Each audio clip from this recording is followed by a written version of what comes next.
Assalamualaikum warahmatullahi wabarakatuh. Waalaikumsalam warahmatullahi wabarakatuh. Terima kasih hari ini semua atas waktu dan kesempatan yang telah diberikan sehingga adik-adik bisa memenuhi panggilan jiwa untuk datang ke kampus untuk belajar analisa informasi keuangan. Sebelum kita memulai mata kuliah kita pada siang hari ini, terlebih dahulu kita berdoa kepada Yang Maha Kuasa agar apa yang kita ceritakan bersama dimudahkan dan sebentar. Ya. Doa dimulai.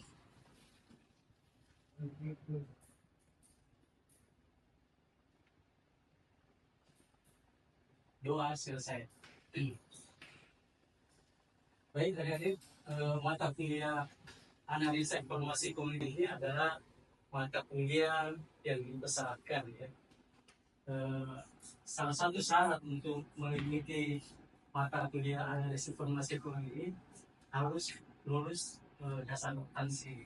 Dan kenapa analisis informasi keuangan ini sangat berbeda dengan perhitungan di dalam mata kuliah suatu keputusan. Baik, adik-adik, saya akan memperkenalkan diri.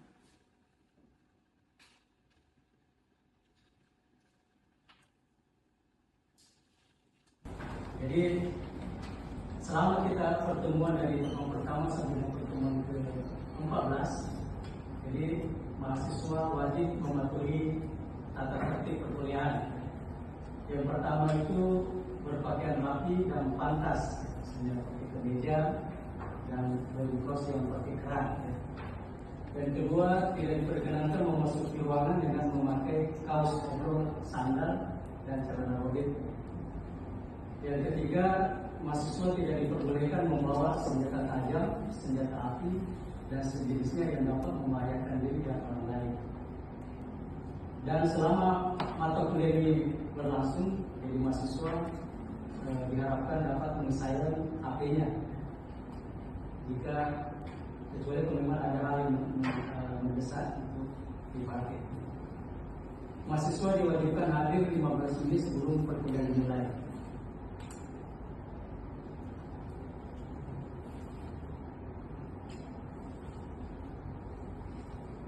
Fakultas Ekonomi di Australia itu yang mengampu analisis informasi keuangan ini, saya sendiri Muhammad Abbasisi dan Bapak Samsudin Bidor, ya. Dan ketua prodi adalah Bapak Abdul Majid Bakri SPM.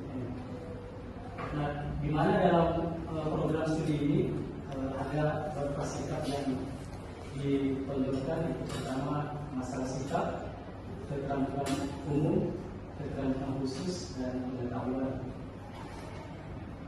Di mana di dalam penilaian sikap ini bahwa mahasiswa yang hadir pada hari ini itu dianggap mampu telah mengelola organisasi yang baik.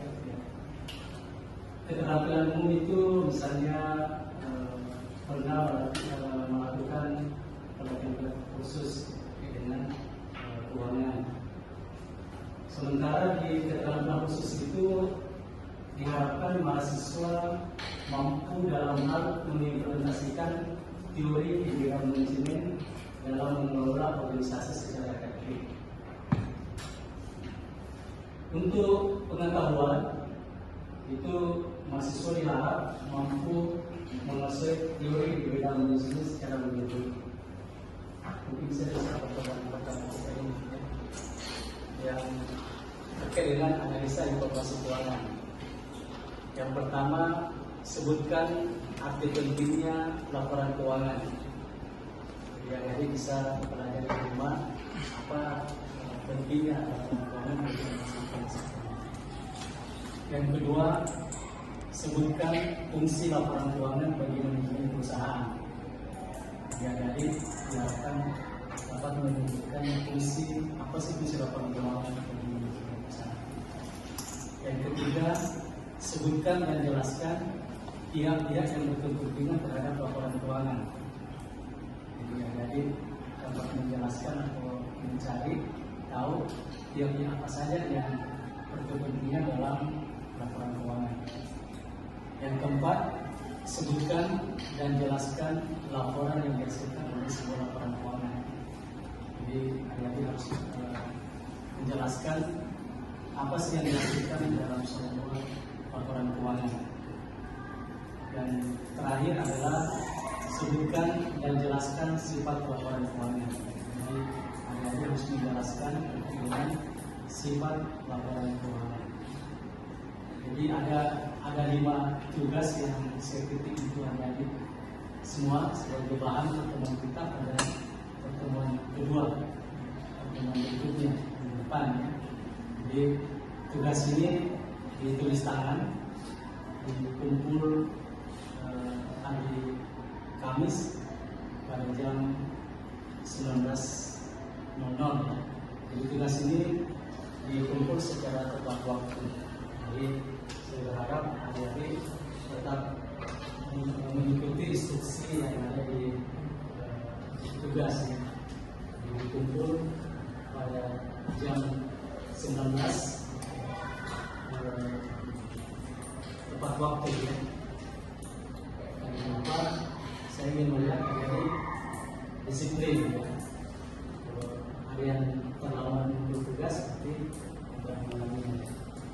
Baik, adik-adik, itu tugas pertama kita di analisa informasi keuangan. Analisa informasi keuangan. Sejauh mana analisa informasi keuangan ini sangat dibutuhkan oleh para pelaku bisnis. Terus yang kedua adalah mempelajari tentang bentuk-bentuk laporan keuangan. Mungkin adik-adik sudah mempelajari di semester pertama ya, dengan mata kuliah dasar akuntansi. Yang ketiga adalah analisa perbandingan laporan keuangan, di mana dalam pertemuan ini kita akan membandingkan antara laporan keuangan itu tahun 2020 ke 2021 atau 2022 ke 2021. Dan juga di bahan materi kita kali ini, kita juga akan membahas tentang rasio-rasio keuangan, di mana kita ketahui bersama bahwa rasio keuangan itu pada umumnya ada 4 ya.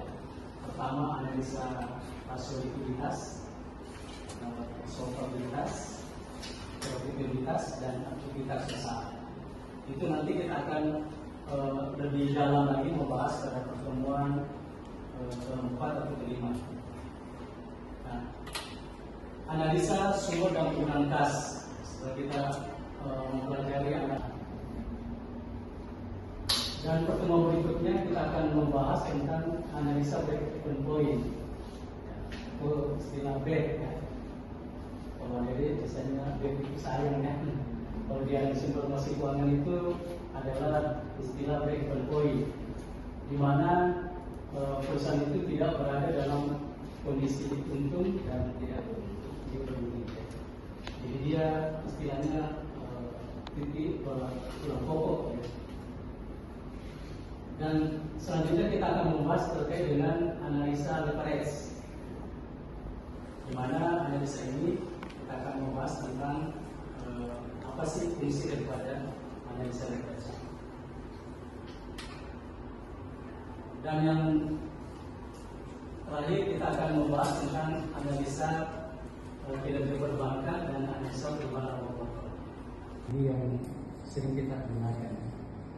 Dan yang kedua adalah munawir selanjutnya terkait dengan analisa laporan keuangan. Jadi tapi yang sering saya gunakan di sini adalah tentunya Pak Munawir ya, terkait dengan analisa laporan keuangan. Kita terkait dengan rencana pembelajaran kita selama 1 semester. Mungkin adik-adik ada yang mau didiskusikan terkait dengan bahan materi kita terkait dengan analisa informasi laporan keuangan. Ya, Pak. Ya, silakan Pak. Apa saja yang ingin dianalisa dalam informasi keuangan itu sendiri, Pak? Namanya siapa? Muhammad Rafi, Pak. Muhammad Nur Abdi. Jadi pertanyaan sangat bagus sekali terkait dengan apa sih yang perlu kita analisa di dalam laporan keuangan. Sebagaimana kita bersama bahwa laporan keuangan itu terdiri dari pertama ada namanya laporan neraca, yang kedua ada namanya laporan laba rugi, yang ketiga ada namanya laporan perubahan modal, yang keempat ada namanya laporan perubahan kas. Jadi analisa informasi keuangan ini dibutuhkan dalam menganalisa laporan keuangan itu. Kita menganalisa terkait dengan laporan neraca. Laporan neraca kita akan membahas terkait dengan rasio likuiditas. Apakah perusahaan itu lebih besar modalnya atau utangnya? Dan kita akan menganalisa tentang kemampuan bayarnya. Apakah perusahaan itu mampu memenuhi kewajibannya pada saat ada kewajiban yang seperti itu. Itu di dalam laporan neraca. Terus yang kedua di laporan laba rugi, ya, kita akan menganalisa apa sih yang membuat perusahaan kita ini di dalam perolehan laba. Ya. Apa yang mendasari situ? Apakah apa yang menyebabkan pendapatan meningkat dan apa yang menyebabkan biaya meningkat? Kita perlu ketahui bersama bahwa dalam perusahaan itu ada namanya pertama perusahaan jasa, yang kedua perusahaan dagang, yang ketiga adalah perusahaan manufaktur. Jadi di dalam analisis informasi keuangan ini masing-masing kita menganalisa berbeda dari masing-masing perusahaan. Tetapi pada umumnya di laporan laba rugi kita akan menganalisa apa yang menyebabkan perusahaan ini untung dan apa yang menyebabkan perusahaan itu rugi. Jadi nanti kita akan menganalisa menggunakan alat analisa profitabilitas. Nah, terus yang ketiga masalah laporan perubahan modal. Jadi kita akan mengetahui bahwa modal perusahaan itu dari mana sumbernya. Karena kita ketahui bersama bahwa di dalam perusahaan itu modal itu terdiri dari ada namanya modal pemilik atau modal sendiri dan ada modal asing atau modal benturan. Nah, terkait dengan laporan arus kas, kita akan menganalisa tentang fungsi-fungsi penggunaan kas itu sendiri. Apakah kas yang kita gunakan itu di dalam perusahaan itu tepat sasaran atau tidak? Seperti itu. Oke. Dan ini pertanyaan sangat bagus sekali ya. Apa sih yang dibutuhkan dalam analisis informasi keuangan ini? Oke, ada lagi mungkin yang bisa bertanya? Ya, perkenalkan namanya.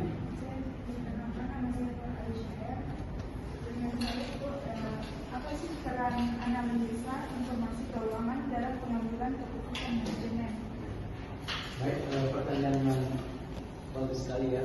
Apa sih peran analisis informasi keuangan di dalam pengambilan keputusan manajemen? Jadi peran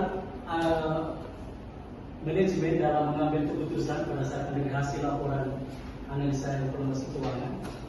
Jadi adik-adik nanti yang mengambil konsentrasi manajemen keuangan, jika nanti dipusatkan menjadi seorang konsultan keuangan, itu sangat berperan sekali ya, bahwa fungsi analisis informasi keuangan itu sangat penting di dalam mengambil keputusan. Yang pertama itu terkait dengan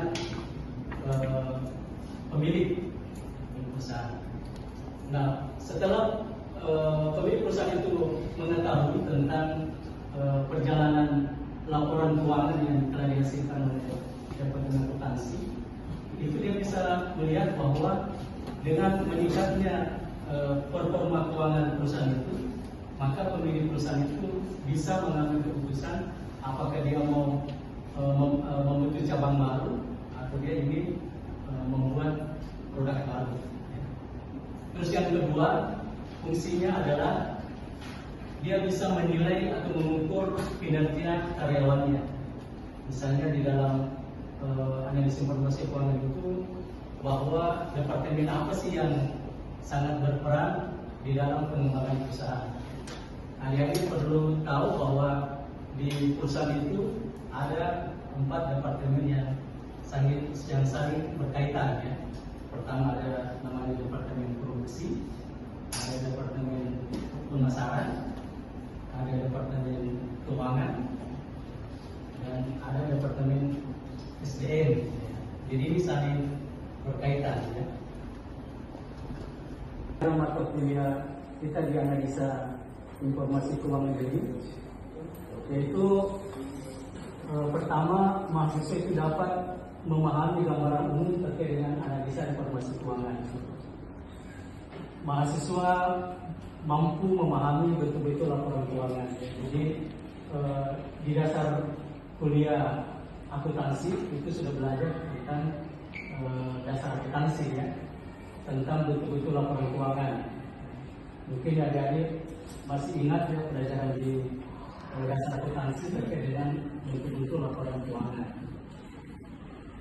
Nah, di analisa informasi keuangan ini adalah diharapkan mahasiswa mampu memahami analisis perbandingan laporan keuangan. Jadi kita di mata kuliah ini diharapkan mahasiswa dapat membandingkan laporan keuangan tahun kemarin, tahun sebelumnya, dan tahun sekarang. Dan pada capaian ini juga mahasiswa diharapkan mampu menghitung, menyusun, menganalisis, dan membandingkan serta mengevaluasi kinerja keuangan perusahaan. Jadi setelah adik-adik mempelajari analisis informasi keuangan ini diharapkan mampu untuk melakukan analisis terhadap keuangan suatu perusahaan. Dan diharapkan juga mahasiswa mampu menganalisa tentang penggunaan modal kerja. Jadi adik-adik setelah memahami mata kuliah ini, adik-adik juga harus mampu menganalisa apa sih peran modal kerja di dalam perusahaan itu. Dan lebih dari itu, mahasiswa juga harus mampu menganalisa tentang analisa break-even point. Nah, mungkin adik-adik nanti pada pertemuan ke-4-5 itu kita akan membahas tentang analisa break-even point. Dan capaian terakhir itu diharapkan mahasiswa mampu memahami analisa kredit. Jadi di analisa informasi keuangan ini diharapkan juga mahasiswa mampu untuk memahami apa itu analisa kredit. Nah, ada lagi? Gimana? Cukup. Ada lagi yang mau bertanya? Ya. Pertanyaan saya Pak, analisa informasi keuangan sebenarnya juga apa? Jadi analisa informasi keuangan itu yang pertama adalah untuk mengukur kinerja perusahaan. Apakah perusahaan kita itu tingkat rasio likuiditasnya itu bagus atau tidak. Terus yang kedua, bahwa informasi keuangan itu sangat berguna di dalam hal untuk menilai tentang laporan rasio likuiditas kita. Apakah perusahaan kita ini mampu memenuhi kewajiban jangka pendek atau tidak, dan mampu menilai peluang yang ada berdasarkan dengan analisis informasi keuangan yang dibuat. Jadi analisis informasi keuangan itu sangat penting di dalam hal pemenuhan kebutuhan informasi bagi perusahaan, karena inti daripada perusahaan itu terletak daripada analisa informasi keuangan. Apakah informasi keuangan itu bagus atau jelek, jadi harus dilaporkan secara secara plural ya. Jadi jangan mengungguli, misalnya kalau hasil analisis informasi kita itu misalnya perusahaan itu buruk, ya kita harus laporkan buruk. Jangan mengikuti kemauan daripada pemilik. Ya. Jadi bagaimana analisis informasi keuangan itu berjalan sesuai dengan koridor yang ada. untuk membantu bagi pemilik perusahaan bagaimana perusahaan itu bisa berkembang dengan baik. Di pertemuan berikutnya, di pertemuan kedua, kita akan membahas lebih lanjut terkait adik-adik diharapkan dapat menunjukkan apa sih fungsi laporan keuangan bagi perusahaan. Yang ketiga, sebutkan dan jelaskan pihak-pihak yang berkepentingan terhadap laporan keuangan. Jadi dapat menjelaskan atau mencari tahu pihak-pihak apa saja yang berkepentingan dalam laporan keuangan. Yang keempat, sebutkan dan jelaskan laporan yang dihasilkan oleh sebuah laporan keuangan.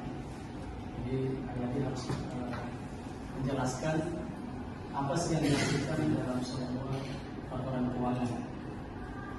Dan terakhir adalah sebutkan dan jelaskan sifat laporan keuangan.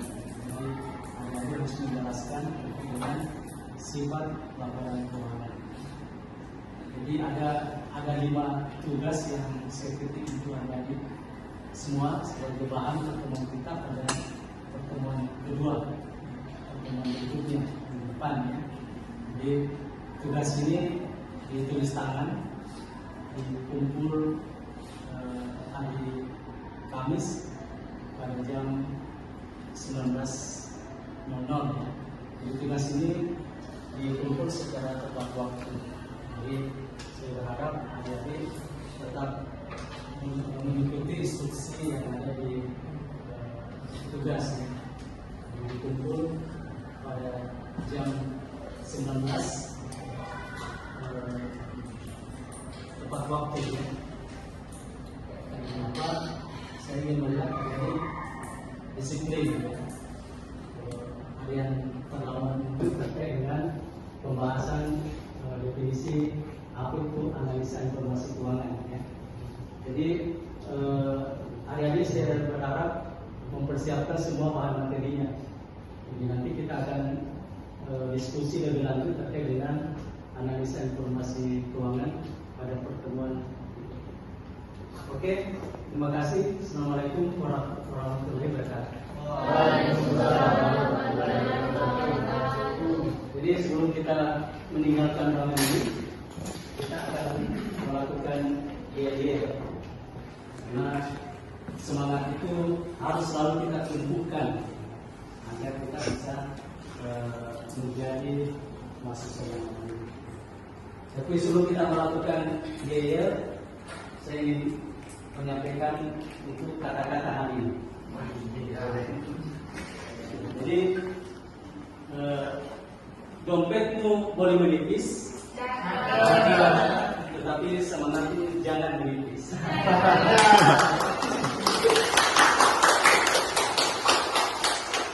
Makanmu bisa Indomie, tetapi jangan cengeng.